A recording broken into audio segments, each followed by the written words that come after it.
Hello बच्चों, welcome back to Darshana classroom channel. मेरा नाम है सुन प्रताप और वापस मैं आपका स्वागत करता हूं इस चैनल पे। हम लोग केमिकल बॉन्डिंग का रिवीजन कर रहे थे। अभी तक हमने क्वेश्चंस के थ्रू कुछ रिवीजन किए। आज मैं उन टॉपिक्स को उठाऊंगा जिनकी इंपॉर्टेंस कंपैरेटिवली कम है या कुछ की इंपॉर्टेंस ज्यादा भी होगी, लेकिन उनसे क्वेश्चन फंसता है का मतलब क्या है कि आपको एकदम से दिमाग में नहीं आएगा कि यहां पर क्या कॉन्सेप्ट लगाना है, या आप शायद भूल जाओगे या शायद उस समय पर अप्लाई ना हो पाए। तो वो कुछ कॉन्सेप्ट्स, ऐसे कॉन्सेप्ट्स जहां पर फंसने की पॉसिबिलिटी, जहां पर स्टक होने की पॉसिबिलिटी इन द एग्जामिनेशन बहुत ज्यादा है। ठीक है, कुछ ऐसे कॉन्सेप्ट्स जो इतने इंपॉर्टेंट तो नहीं है लेकिन कभी कभी एग्जाम में कहीं ना कहीं पूछ लिए जाते हैं। ठीक है, तो ये कुछ कॉन्सेप्ट्स की स्पेसिफिक कॉन्सेप्ट्स, आज कोई क्वेश्चन का लेक्चर क्वेश्चंस नहीं करवाए जाएंगे।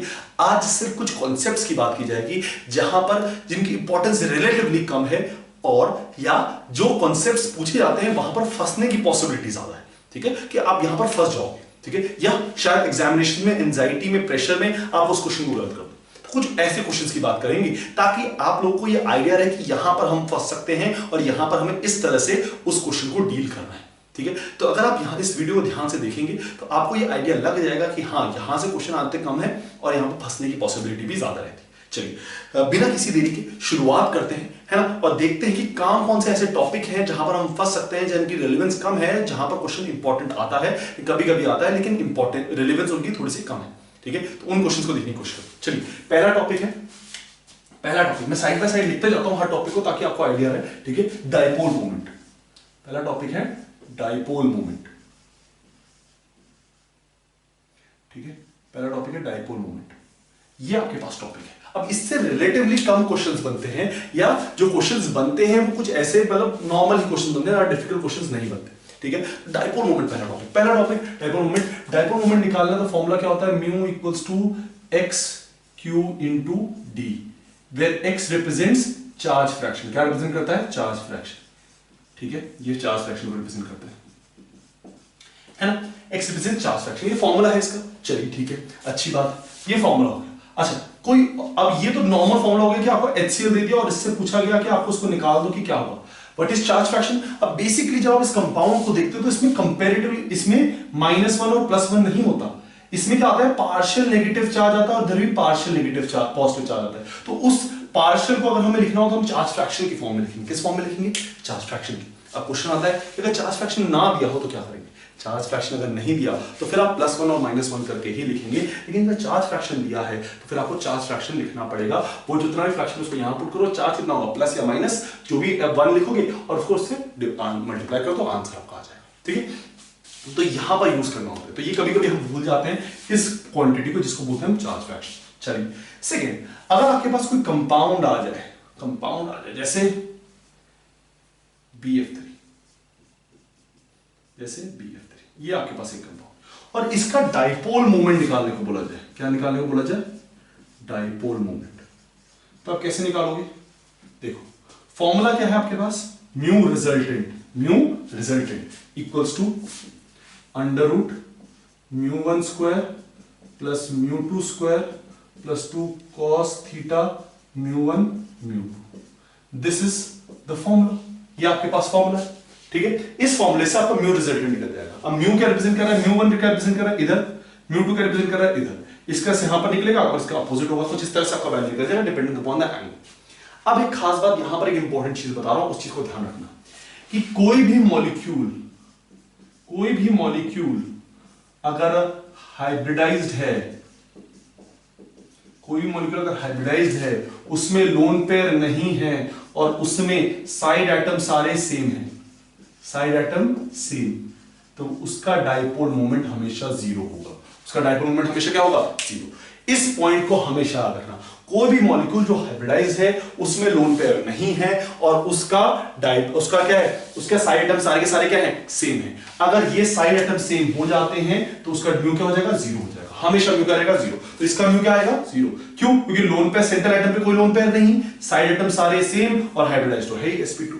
ठीक है, तो इस पॉइंट को ध्यान रखना कि अगर आपके पास कोई भी मॉलिक्यूल है जो हाइब्रिडाइज्ड है, लोन पेयर नहीं है और साइड एटम सारे सेम है, तो उसका डाइपोल मोमेंट क्या होता है? 0। उसका डाइपोल मोमेंट क्या होता है? 0। इस पॉइंट को ध्यान रखोगे तो कई क्वेश्चन इसी से हो जाए, ठीक है। चलिए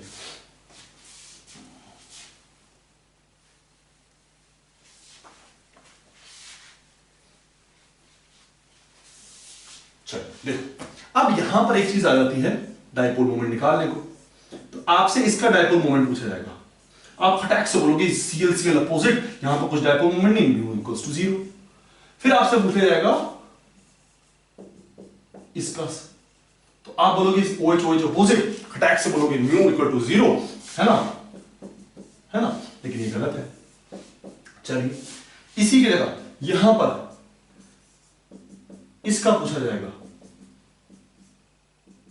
आप बोलोगे म्यू इक्वल्स टू 0, यहां पर ये सही है, ठीक है। अच्छा, इसी की जगह इसका पूछा जाएगा, आप अगेन बोलोगे म्यू इक्वल्स टू 0, लेकिन ये गलत है। तो कहीं पर ये सही हो रहा है, कहीं पर ये गलत हो रहा है, इसका क्या मतलब है? कुछ जगह पे सही है, कुछ जगह पे गलत है, इसका क्या मतलब है? इसका बहुत सिंपल सा बेसिक सा फंडा है। देखो यहां पर ये जो एटम है, अगर ये हाइब्रिडाइज्ड है और इसकी हाइब्रिडाइजेशन sp2 से ज्यादा है, या sp3 या sp3 से ज्यादा है, वैसे तो sp3 ही होगी, बट sp3 से ज्यादा है, sp3 से ज्यादा है, तो वो कभी भी म्यू इक्वल टू 0 नहीं होगा। फॉर एग्जांपल दिस, यहां पर जो ऑक्सीजन इसकी हाइब्रिडेशन क्या है sp3, इसके सल्फर की हाइब्रिडेशन क्या है sp3। लेकिन अगर sp3 से कम है, that is sp and sp2 है, इसकी कोई हाइब्रिडेशन होगी नहीं, और इसकी जब हाइब्रिडेशन निकालोगे इस कार्बन की, तो sp आएगी। तो अगर sp या sp से कम है तो क्या होगा? Mu equal to 0। ऐसा क्यों होता है? ऐसा इसलिए होता है, देखो अगर मैं रिंग बनाता हूं और यहां पर Cn लगाता हूं, यहां पर भी Cn लगाता हूं, तो ये क्या हो जाएगा? Equal and opposite. ये क्या हो जाएगा? इक्वल एंड अपोजिट, और इक्वल एंड अपोजिट हो जाएगा तो क्या हो जाएगा? 0। लेकिन जो OH है, ये H कभी इधर लाई करेगा और कभी ऐसे ऐसे भी लाई कर सकता है, और ऐसे जब लाई करेगा तो इक्वल एंड अपोजिट तो कतई नहीं हुआ, और जब इक्वल एंड अपोजिट नहीं हुआ तो 0 ये कभी हो नहीं सकता। अब कई बार सवाल ये आता है कि सर एक कंडीशन तो है जहां पर ये अपोजिट हो सकता है, बिल्कुल कि ऐसा हो जाए, बट बेटा वो यही कंडीशन है, बाकी कोई भी कंडीशन में इक्वल एंड अपोजिट नहीं हो रहा है। भाई कोई कंडीशन में सिर्फ एक ऐसी पोजीशन होगी जहां पर ये रोटेट करोगा, बाकी किसी भी पोजीशन में इक्वल एंड अपोजिट नहीं है, सिर्फ ये दो। तो आप ये समझो कि आपके पास 100 पोजीशंस हैं, 100 पोजीशन में 2 पोजीशन ऐसी है जहां पर वो इक्वल एंड अपोजिट हो रहा है, बाकी किसी भी पोजीशन में इक्वल एंड अपोजिट नहीं हो रहा। क्यों? क्योंकि आप अगर बोलोगे सर हम इसको ऐसे प्लेस कर दें, फिर हम इसको ऐसे प्लेस कर दें, तो ये दो बेटा ये दोनों पोजीशन तो सेम ही है ना। अब तुम इसको 90 डिग्री इधर करोगे तो ये इधर हो जाएगा, कुछ इस तरह से करो। लेकिन अगर तुम ये बोलोगे सर हमने इसको यहां प्लेस किया, यहां पर प्लेस किया, अब हम इसको यहां प्लेस करें, यहां, ये भी तो अपोजिट ही है। बेटा ये दोनों पोजीशन तो सेम ही हो गई ना, उसके अराउंड तो ये दोनों पोजीशन सेम ही हो गई, तो फिर इसमें कंडीशन थोड़ी देखोगे, तुम उस कंडीशन को देखोगे जहां पर अपोजिट है। तो हाँ, एक दो कंडीशंस ऐसी हैं जहां पर ये इक्वल अपोजिट होता है, वहां पर 0 हो जाता है, बट मैक्सिमम कंडीशंस ऐसी हैं जहां पर ये इक्वल अपोजिट नहीं होता और वैल्यू 0 नहीं होती। तो तुम्हें याद रखना है कि इसकी वैल्यू 0 नहीं होगी, अगेन इसकी भी वैल्यू 0 नहीं होगी, क्योंकि sp3 हाइब्रिडाइजेशन है, ये इस तरह से कुछ रोटेट कर रहा हूं, ठीक है। ये चीज आपको ध्यान रखना, ठीक है, ये इंपॉर्टेंट है, ये एग्जामिनेशन में कई बार भूल जाओगे, ठीक है। चलो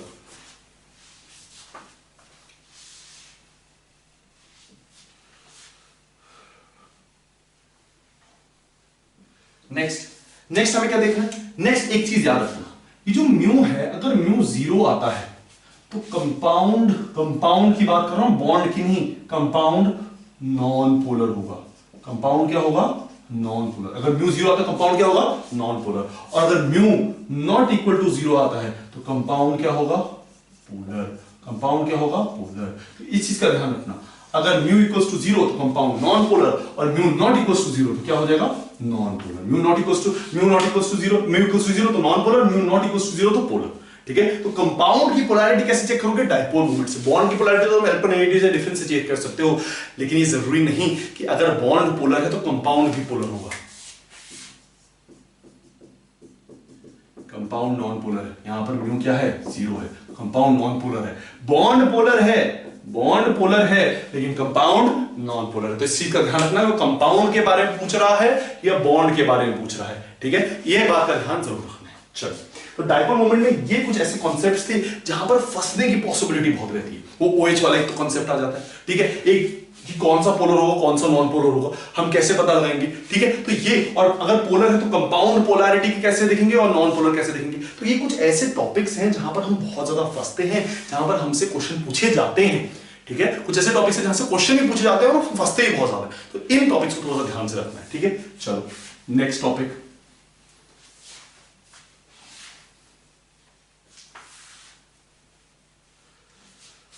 नेक्स्ट टॉपिक है weak force of attraction. Week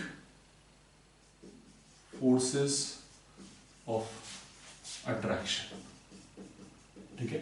जो वीक फोर्सेस ऑफ अट्रैक्शन है उनको दो पार्ट्स में डिवाइड कर सकते हैं हम, एक हाइड्रोजन बॉन्डिंग और दूसरा आपके पास van der force of attraction. तो पहले हाइड्रोजन बॉन्डिंग की बात कर लेते हैं, है ना, एच बॉन्डिंग की बात कर लेते हैं।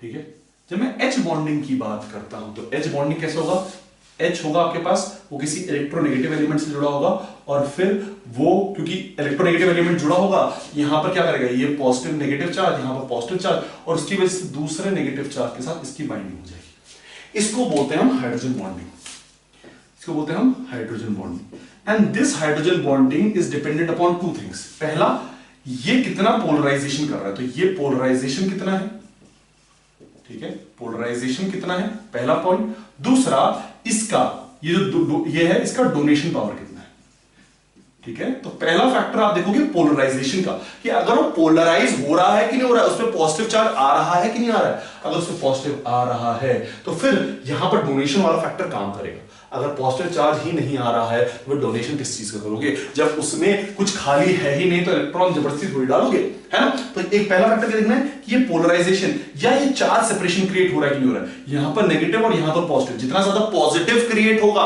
उतना ही ज्यादा ये डोनेट करता है। फिर सेकंड देखोगे डोनेशन, सेकंड देखोगे डोनेशन। सिंपल सा फैक्टर दिखाता हूं आपको,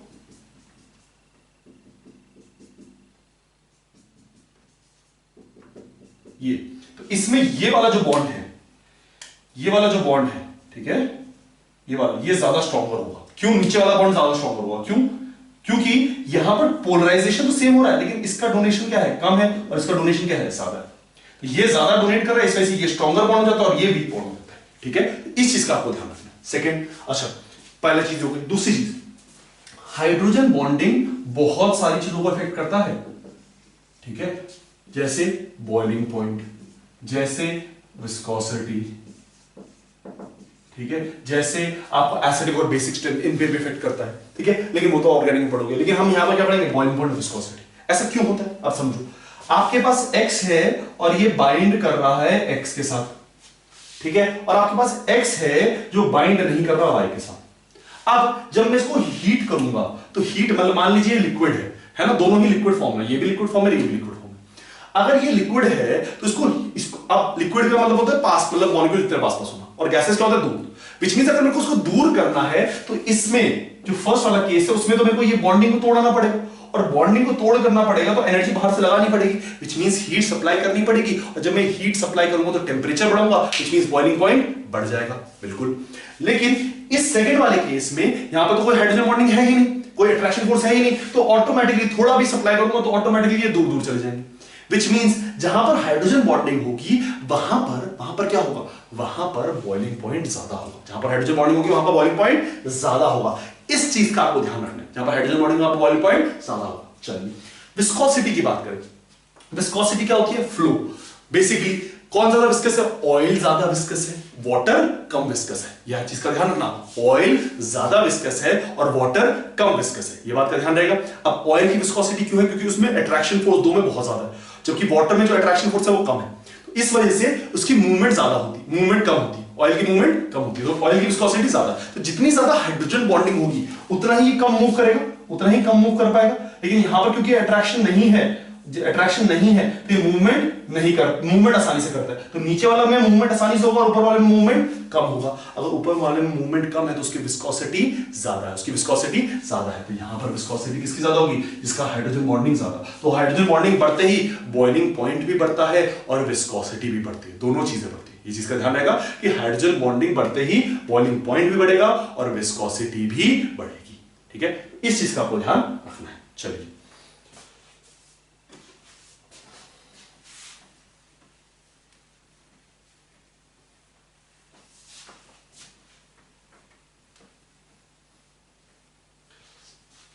वीक फोर्स ऑफ अट्रैक्शन में अब आता है van der force of attraction. और वैन डर फोर्स ऑफ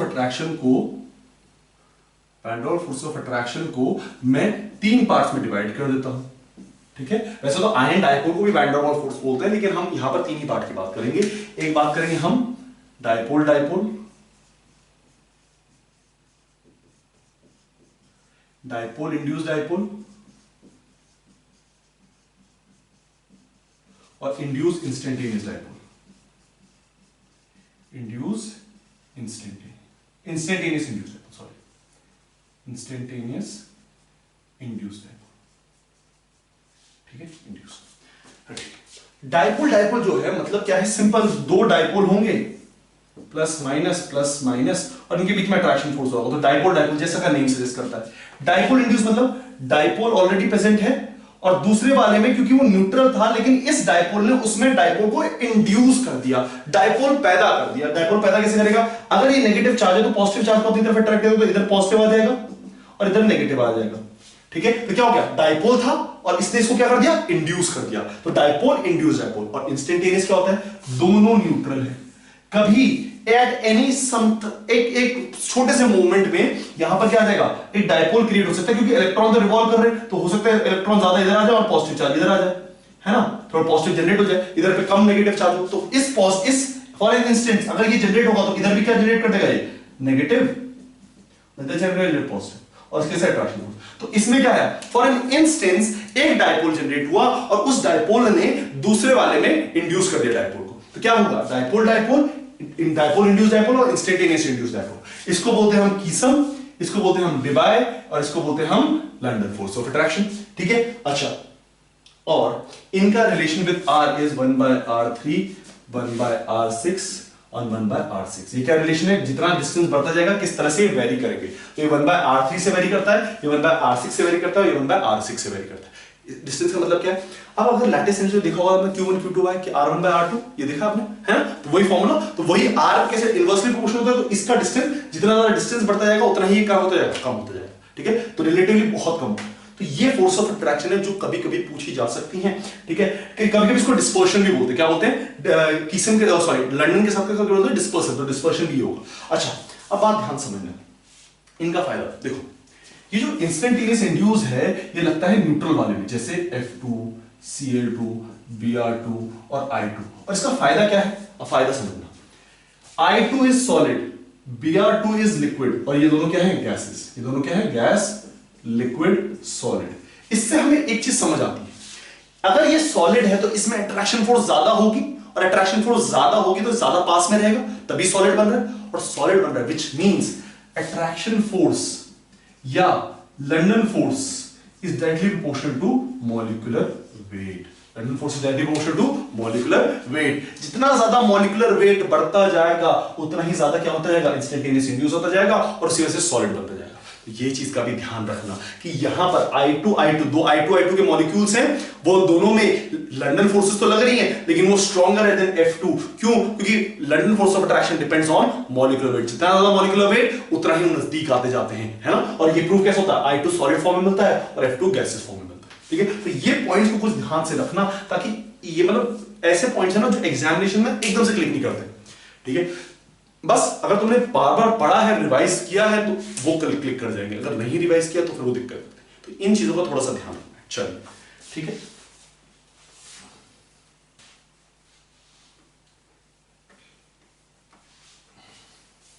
चलिए, अब हम बात करते हैं एक बहुत important topic, that is Fajans rule. Fajans rule कब लगाना है ये रूल, ये चीज ध्यान समझो। फजान रूल तब लगाया जाएगा जब आपसे किसी भी कंपाउंड का कोवेलेंट कैरेक्टर या आयनिक कैरेक्टर, ये दोनों चीजें पूछी है। अगर कोवेलेंट कैरेक्टर पूछा है तो भी आप फजान रूल लगाओगे, आयनिक कैरेक्टर पूछा है तो भी फजान रूल।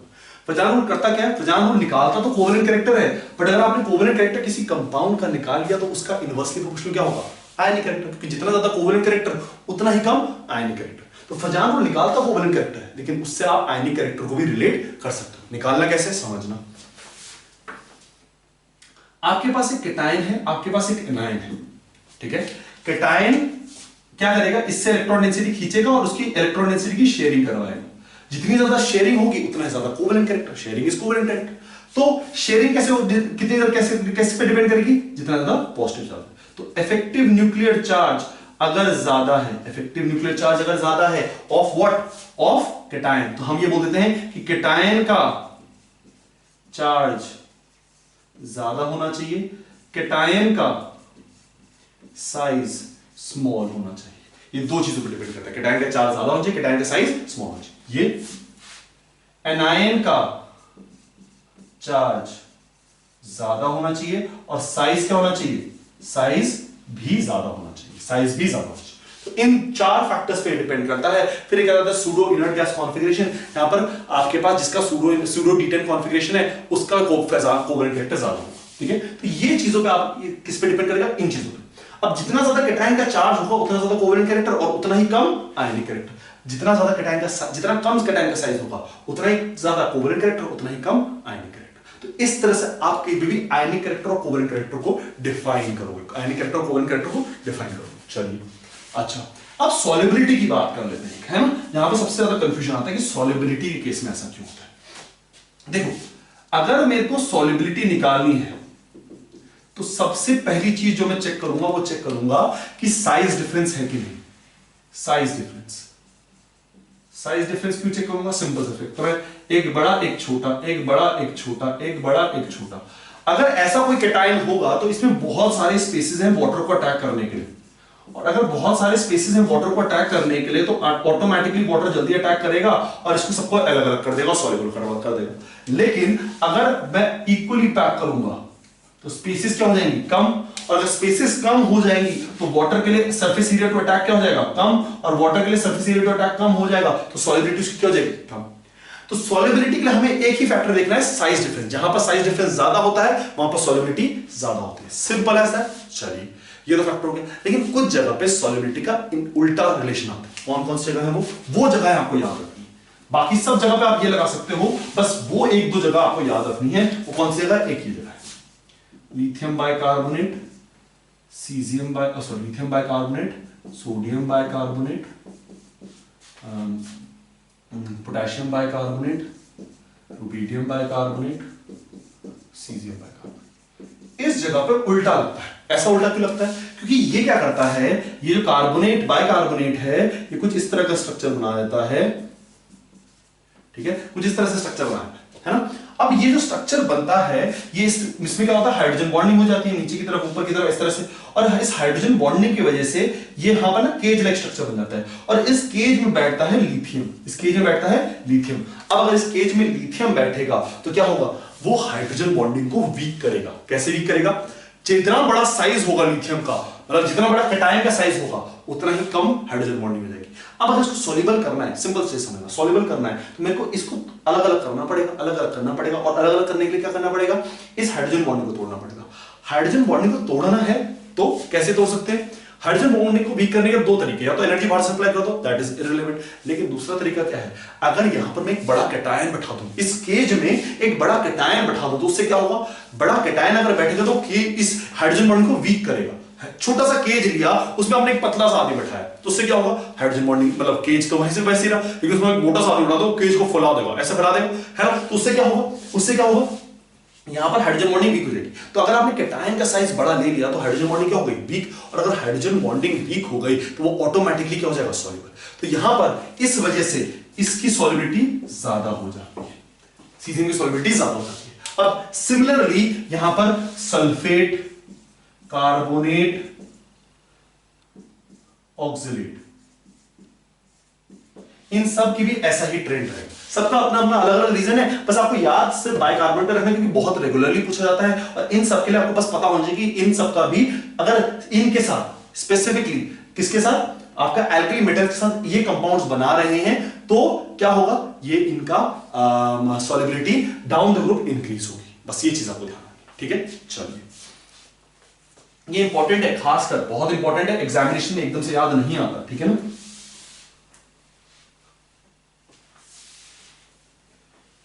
चलिए नेक्स्ट आपके पास आ जाता है thermal stability. Again important, very important, बहुत बार पूछा जाता है थर्मल स्टेबिलिटी, ठीक है। थर्मल स्टेबिलिटी को मैं दो तरीके से डिफाइन करता हूं, ठीक है। अब उस चीज को ध्यान रखना, अगर मेरे पास एनायन सेम है, anions are same, cations vary कर रहे हैं, एनायन सेम है, कैटायंस वेरी कर रहे हैं, ठीक है। अगर एनायन सेम है तो थर्मल स्टेबिलिटी, अगर मेरे पास मोनोएटॉमिक एनायन है या फिर मेरे पास पॉलीएटॉमिक एनायन है, मोनोएटॉमिक मतलब एक ही एटम होना चाहिए, जैसे ऑक्सीजन लग गया, ऑक्साइड हो गया, ऑक्सीजन लग गया, ठीक है, नाइट्रोजन लग गया, एजाइड हो गया, इस तरह से, मतलब N3 माइनस लग गया, O2 माइनस लग गया, इस तरह से। इस केस में thermal stability is directly proportional to charge upon size, charge upon size, ठीक है, directly proportional to charge upon size, क्योंकि जितना ज्यादा चार्ज होगा उतना ही ज्यादा अट्रैक्शन कोड, उतना ही मुश्किल उसको निकालना, ठीक है। लेकिन अगर पॉलीएटॉमिक है जैसे सल्फेट, कार्बोनेट, इन सब में, ठीक है, अगर इसमें है तो thermal stability is inversely proportional to size upon charge, उल्टा, इसका उल्टा। ऐसा क्यों हो जाएगा? क्योंकि इनका साइज हो गया बड़ा। अब अगर इसमें मैंने कैटायन रखा तो कैटायन क्या करेगा, इसको पोलराइज कर सकता है। तो जितना छोटा कैटायन रखूंगा उतना ज्यादा पोलराइजेशन, उतना ज्यादा कोवेलेंट रिएक्टर, उतना ही कम थर्मल स्टेबिलिटी। इस वजह से यहां पर भी कैटायन क्या चाहिए होता है, बड़ा चाहिए होता है। तो पॉलीएटॉमिक कैटायन चाहिए बड़ा और मोनोटॉमिक कैटायन चाहिए छोटा, ठीक है। चार्ज चाहिए ज्यादा, चार्ज को उल्टा कर दो जिस हिसाब से हो, ठीक है। तो इस बेसिस पे आप थर्मल स्टेबिलिटी बहुत आसानी से निकाल सकते हैं। अगर आप ट्रेंड पढ़ने जाएंगे तो बहुत कंफ्यूजिंग हो जाएगा, ये चीज याद रखिएगा। इस पॉलीएटॉमिक में OH भी आता है, ठीक है ना, पॉलीएटॉमिक है ना, वो दो हैं एटम्स, ठीक है। तो ये ट्रेंड अगर आप इसको याद रखोगे तो बहुत आसानी से आप उस क्वेश्चन को सॉल्व कर सकते हो। चलिए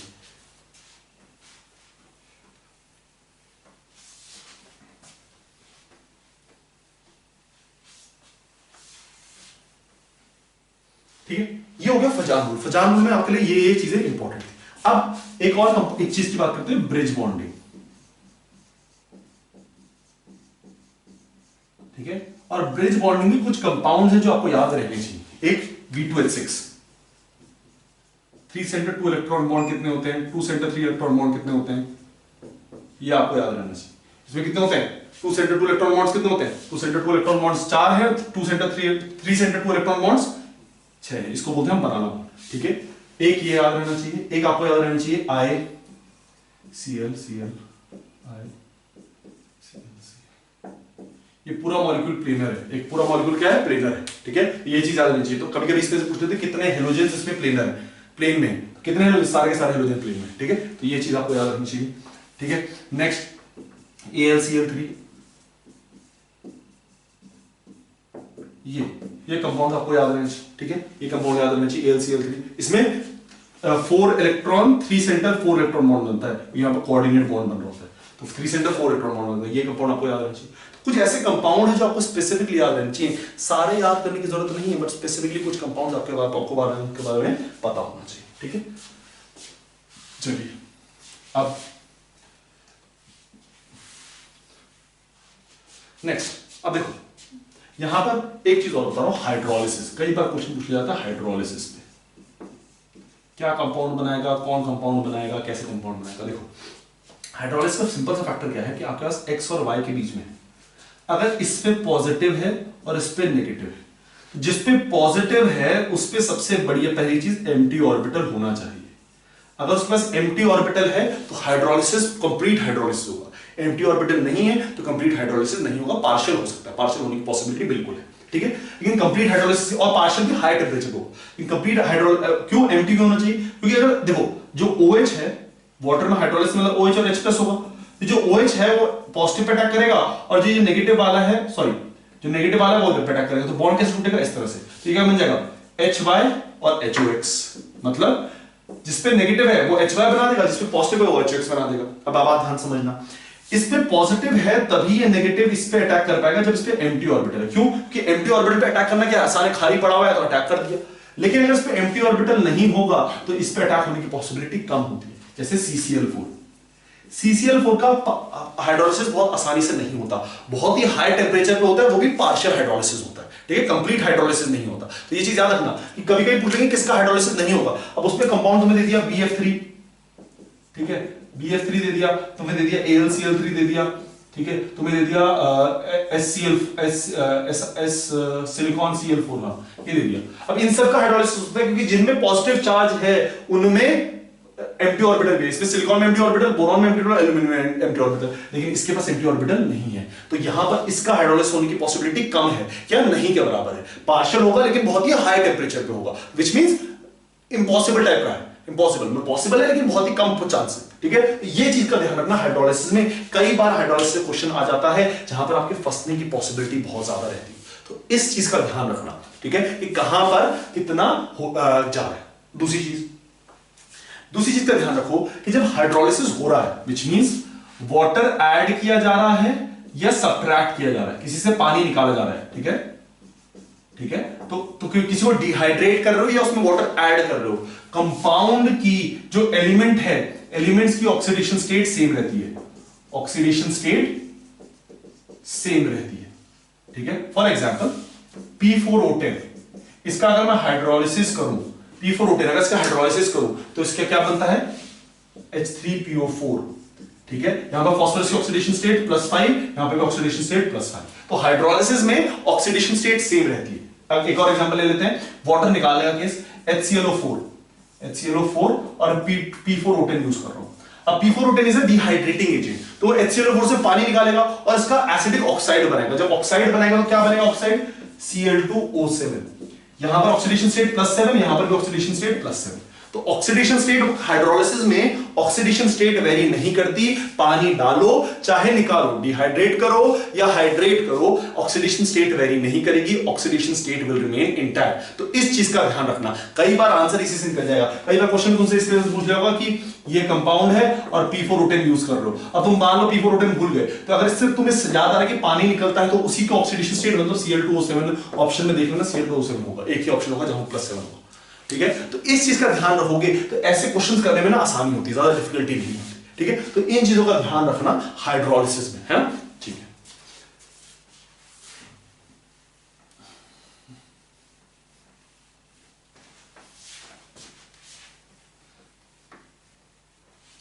लास्ट एमओटी की एक ट्रिक बताते हैं। एमओटी की जो ट्रिक तुम लोगों को बताई है वही ट्रिक कि मॉलिक्यूलर ऑर्बिटल थ्योरी की जो ट्रिक है वो सिंपल सी ट्रिक है, उस ट्रिक को तुम्हें फॉलो करना है हमेशा, ठीक है। 14 इलेक्ट्रॉन्स पे हाईएस्ट होगा 3 बॉन्ड ऑर्डर, उससे नीचे जाओगे तो 2.5, उससे ऊपर आओ नीचे जाओगे तो 2.5, मतलब 13 पे आओगे तो 2.5, 15 पे भी 2.5, फिर नीचे जाओगे तो 2, कितने पे, 16 पे, 12 पे 2, इस तरह से अगर ऊपर नीचे जाते जाओगे तो 0.5 करके घटता जाता है, ठीक है। ये चीज आपको ध्यान रखनी, ठीक है, ये ट्रिक आपको ध्यान रखनी है ताकि आपके लिए आसानी हो, आपको बस इलेक्ट्रॉन कैलकुलेट करना पड़े। और ये कौन से इलेक्ट्रॉन है, टोटल इलेक्ट्रॉन्स, जो 2 एलिमेंट्स हैं, जैसे CO है तो CO के टोटल इलेक्ट्रॉन्स कितने हैं, 14 इलेक्ट्रॉन्स, तो इस 14 इलेक्ट्रॉन्स की वजह से क्या होता है, इसकी बॉन्ड ऑर्डर कितना हो जाती है, 3 हो जाती है, बॉन्ड ऑर्डर कितनी होती है, ठीक है। कार्बन में 6, ऑक्सीजन में 8, टोटल 14, तो टोटल इलेक्ट्रॉन कैलकुलेट करो और उसके बेसिस पे निकालो। अच्छा, इसमें एक खास बात है, इसमें खास बात क्या है, जो 10 इलेक्ट्रॉन स्पीशीज है और 16 इलेक्ट्रॉन स्पीशीज है, बॉन्ड ऑर्डर की नहीं, ये दिखने का तो इवन है लेकिन ये क्या होते हैं, पैरामैग्नेटिक। ये क्या होते हैं, पैरामैग्नेटिक, ठीक है, इस चीज का ध्यान रखना।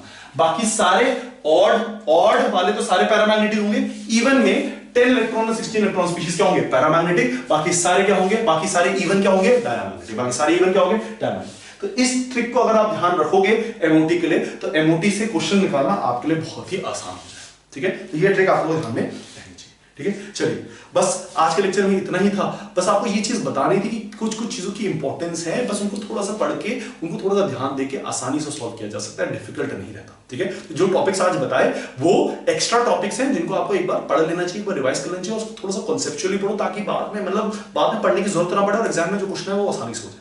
डिफिकल्ट क्वेश्चंस नहीं आते तो बहुत आसानी से आप इन सबको सॉल्व कर सकते हैं, ठीक है। तो बस केमिकल बॉन्डिंग में इतना ही, आपसे मिलेंगे किसी और टॉपिक के साथ।